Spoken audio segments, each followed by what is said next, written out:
Rennsport just added multiplayer to the closed beta of Rennsport, which gave me an opportunity to jump on and actually try Rennsport in a multiplayer context from home for the first time. So in this video, what I want to talk about is my takeaways from this beta and the experience. Primarily stuff like netcode, car contacts, and then the user interface and how it looks like the multiplayer system is going to work in Rennsport, and then my takeaways from that.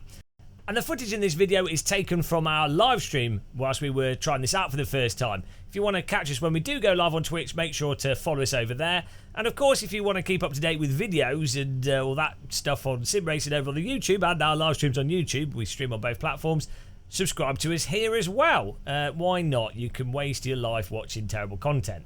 So the first thing to talk about is the user interface, and on the screen here you can see that they've got this calendar system for the ranked racing, with each day having a selection of races. At the moment there's one race every half hour, and then the ability on each day to either notify or register for specific races. When you register for a race or set the notification, it puts a mark on the calendar so that you're then aware that you've got something coming up. Interestingly, if you're actually in a race session when not racing online in the ranked session, the notification can appear on the screen. So you could register on here, see the notification in the bottom corner of the screen there, and then you could be driving a single player or racing with friends or something else, and then you'll have the time and you'll be like, oh, okay, the race I've actually registered to is starting, so I can go to that. Now, for the official races, it will use a ranking elo-based system, which will put you into splits based on your ranking. Obviously, the higher your ranking, the higher the split you'll be in. And ideally, if you've got enough players there, you end up getting put with people that are similar ranking to you, which makes it more likely that you'll get close racing.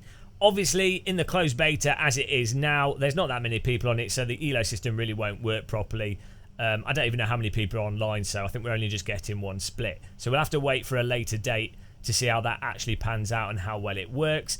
But basically, it's pretty much identical to how iRacing works. If you look at the top right hand corner of the screen, you can see there's RR, which is your ranking there. Totally not iRating. It's a different thing altogether. And you have SR, which is totally not safety rate. Oh, it is literally safety rating. As you can see, my safety rating is 1 because we hadn't done a race yet. I think it starts out at 1 and then it goes up, or in my case goes down.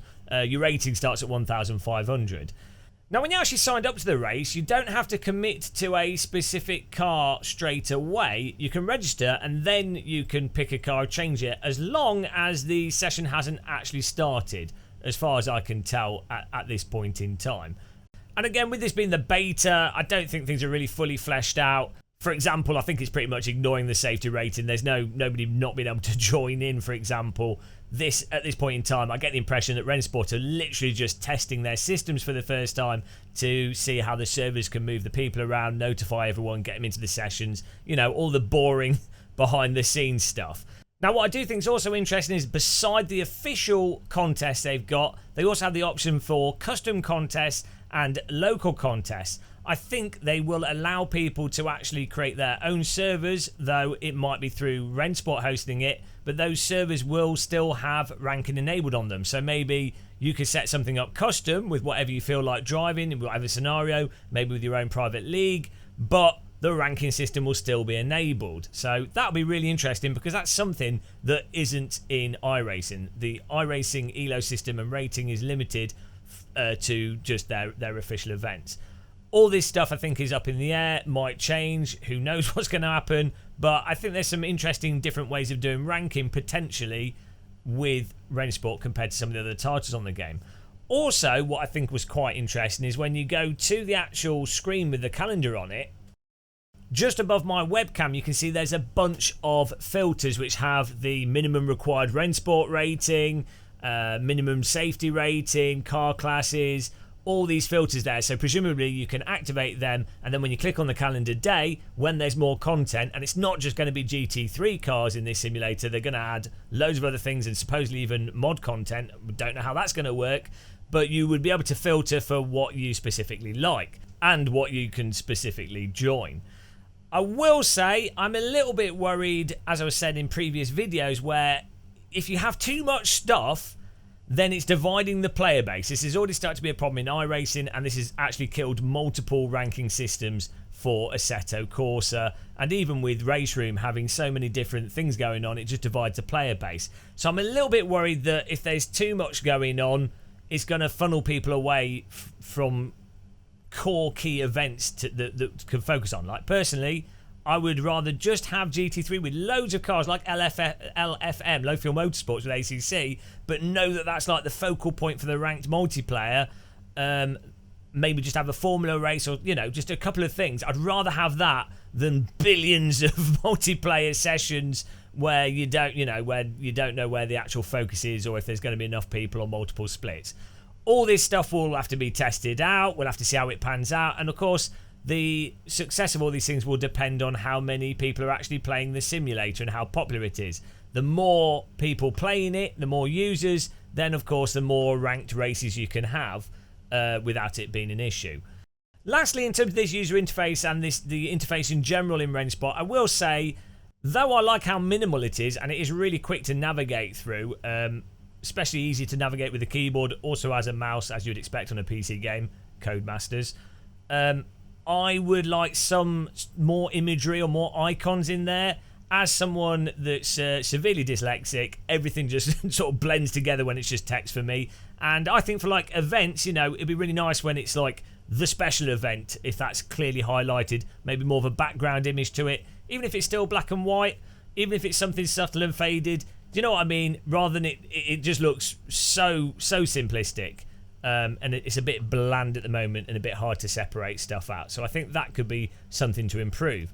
I said lastly, but lastly, the Rennsport app, at the moment, I don't think it fully integrates with this, but when you've got the app on your phone, presumably you'll be able to access this, see what you've registered to, see all your previous results, adjust things, sign up to stuff, all these things, all those things you'll be able to do through your mobile phone as well. At the moment, it doesn't work fully, but from the conversation I've had with Rennsport staff at the last ESL event, they seem really keen to really fully integrate stuff with the mobile phone app and leverage that as a way to access the game and just make things really clear and simple for tracking everything. And I think that's really nice, and it'll be interesting to see how that works out. But for games like this, and iRacing actually has an okay-ish app, but I think Rennsport plans to use that app a lot more, a much more feature-rich app. For a game like this, where the focus is ranked online racing and tracking yourself, your stats against other people, I think actually a mobile app is nice. It also means when you've built an EP, you can, at any point in time, you can check your pocket and pull your big, thick, girthy EP out your pocket and see how big it is. You know, so that's great. Now, in terms of the race session, we registered up. It then went live at the half past the hour on the hour and started loading us into the race for our first ever Rennsport online lobby session. At the moment, they have it alternating between a session where you have a practice session, a 5-10 minute qualifying session, and then the race. And they have another one where they just have a single lap qualifying and then it just goes straight to the race. Obviously, Rennsport are just trying different things out and seeing how it runs and how it pushes people from session to session. You might be noticing that the graphics here look like R-Factor 1 or some kind of PlayStation 2 title. That is because when we loaded into this, I was having terrible frame rates, so I just whacked everything on the lowest settings to get as high a frame rate as possible. After this race, we actually adjusted the graphics settings and got things running at 120 FPS whilst having shadows and looking at least somewhat reasonable. I didn't want to reboot my PC and do all that stuff because we'd obviously be knocked out of this session. I didn't even know if we'd be able to rejoin in. So, as a result, enjoy our first ever race on Rennsport in the lowest possible graphics settings. Maybe those of you on a potato computer, this might be how Rennsport looks for you, because this is literally the lowest graphics available on the title. Also somewhat interesting actually is after the practice, the qualifying session on this server and the way they set this up was qualifying with other cars. I think it was 7 minutes qualifying, but with other cars on the track, whereas the other session was just a private hot lap qualifying, much like how you have in iRacing. Needless to say, we did terrible at qualifying, but the qualifying session finished and then the game pushed us into the pre-race procedure. which basically puts you on the grid, allows you to click enter, then has this countdown timer, and when it goes 0, that's go. It caught me off guard because I thought it would do this countdown and then you would have the line started. So I missed the start by a second or so, but you know, that's fine. I'll probably get a job as a driver for Ferrari anytime soon. As you can see though, what I was really impressed with initially is that every car actually looked quite visually smooth moving on the surface of the track, like the car positions. In terms of netcode, there didn't seem to be any obvious sort of rowboating, warping, or like really weird stuff going on with the netcode. Now, I don't know the pings of everybody in this race.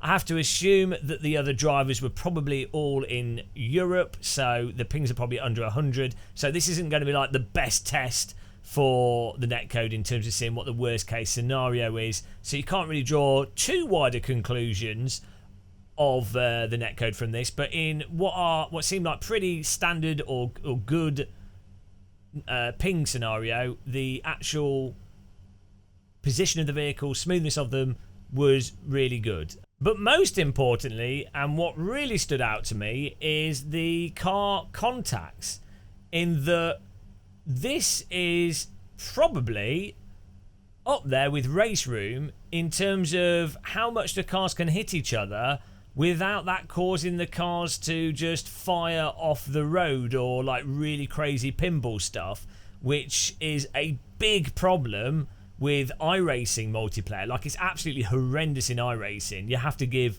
half a meter distance. Now, it does depend on the cars in iRacing. These are GT3 cars in this, and obviously certain cars are going to be more affected by car contacts than others, especially in how a car contact pushes a car over the limit. And I think GT3 cars are the sort of the least prone to issues in most sims.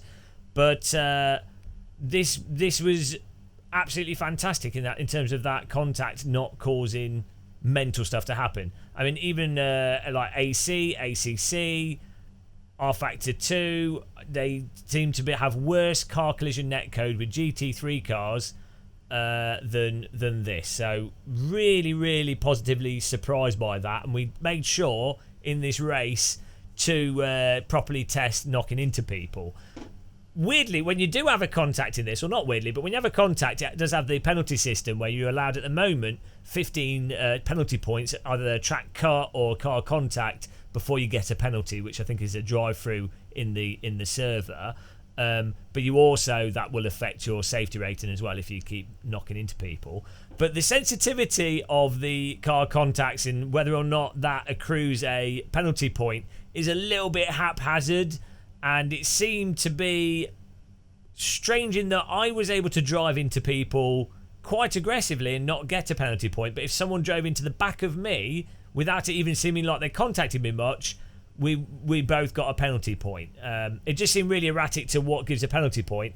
And also, you're getting penalty points for stuff that's literally not affecting the handling of the car at all. Like, no one's actually spun off the road, no one's really actually been punted at all. Just a general contact. I mean, maybe it was quite an aggressive contact, but the netcode is so accommodating of that at this point in time that it wasn't like the contact ruins your race. So it's quite interesting having a penalty point rather than your car going flying off, and that was really, really different to other sims. As you can see here, we're properly driving into Kenny Hansen. Look at this. He goes up the inside, nice and smooth. That's nice close racing there, and a little bit of contact, and you need that with cars with GT3 cars that are, I don't think they're the best actual race cars. You might need to be a little bit aggressive, or trade a little bit of paint to get the overtake done. Bit of 90s BTCC style driving. It's fantastic. Like, honestly, I can't state it strongly enough. This really, really surprised me about this, and this is probably like, this seems like a weird thing to fixate on, but for multiplayer racing and ranked online racing, Race Room is the only sim I've played where you can actually drive properly physically aggressive until now. So this is like a huge potential positive of this title. So really, really good with the car contacts.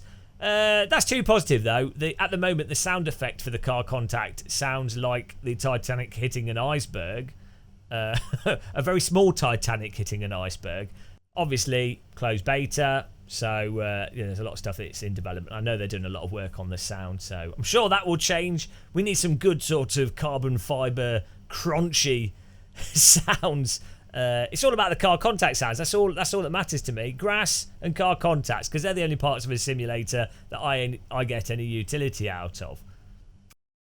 Now, it's also worth drawing attention to the user interface whilst in the race. You'll see in the top left-hand corner we have the actual timing and positions, and you can see on that, you can see what positions you've gained and lost.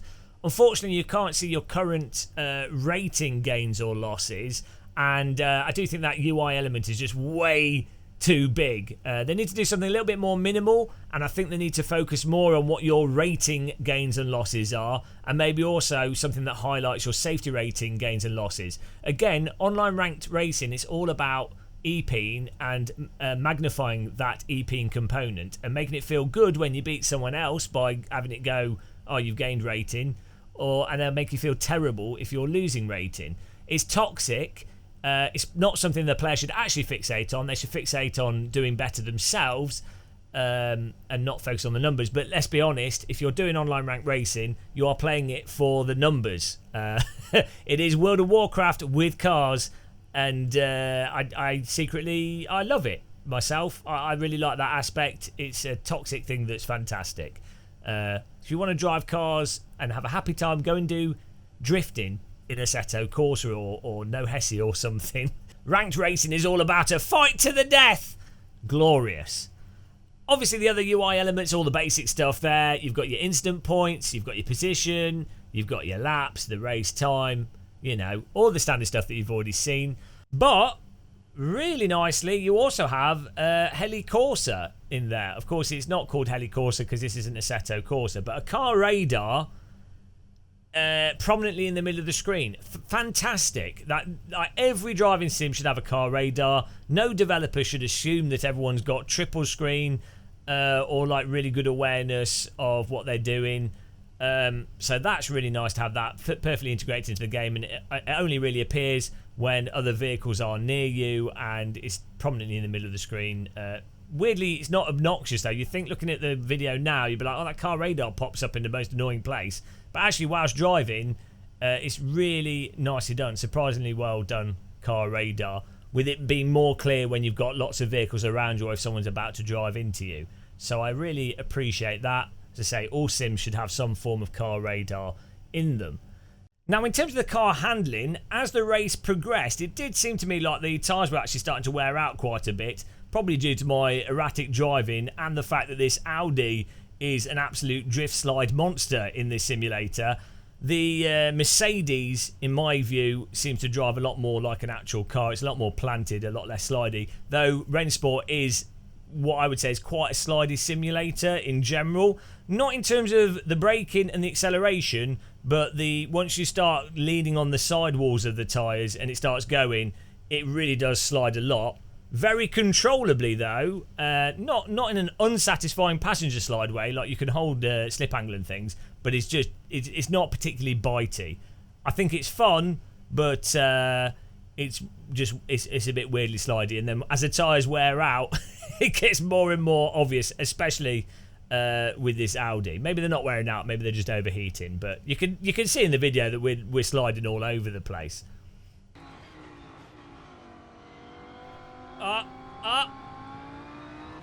He's going to deprive me of getting... Oh! No! Penalty? He drove into me! Right. I've seen this in ESL R1. Are you ready, guys? Oh! Take that! Oh! No! Oh, that's it. Oh, come on. Come on. Punted around in the first ever race we did. Absolutely. That was a great move and he wrecked us. As you can see, we had a great fun race. A little bit of argy-bargy. That was Homeschool Racer, we found out later. I decided to try and do the first ever Rennsport report. Yeah. For grief. Shall I do reporting for griefing? There we go. Send report. Reporting, sending fail. Oh, no! Unfortunately, the reporting doesn't actually work in this simulator. Our chance to ban Homeschool Racer preemptively failed, but I'm sure in the future that will work. Obviously, it's still beta. It's closed beta, so some of the features don't work yet.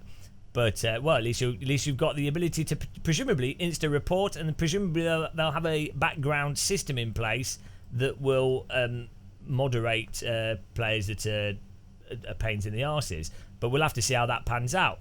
So, all in all, though, I actually had a fun time racing with the racing we did. There's not that many people on it due to the number of people in the closed beta, so it's hard to really fully test it and know how splits work and how everything else works. Biggest takeaway, though, was the car contacts seemed really nice, and the general system looks like it has the potential to work really well.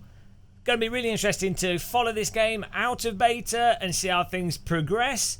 But that is about it for this video in terms of a mega information dump of my first impressions of the multiplayer in the closed beta of Rennsport. Hopefully you enjoyed this. If you did, you can subscribe. You can click the like button. If you didn't, you can go and cry in the corner. I don't know what you do. But until the next one, thank you very much for watching. Make yourselves a cup of tea, and goodbye.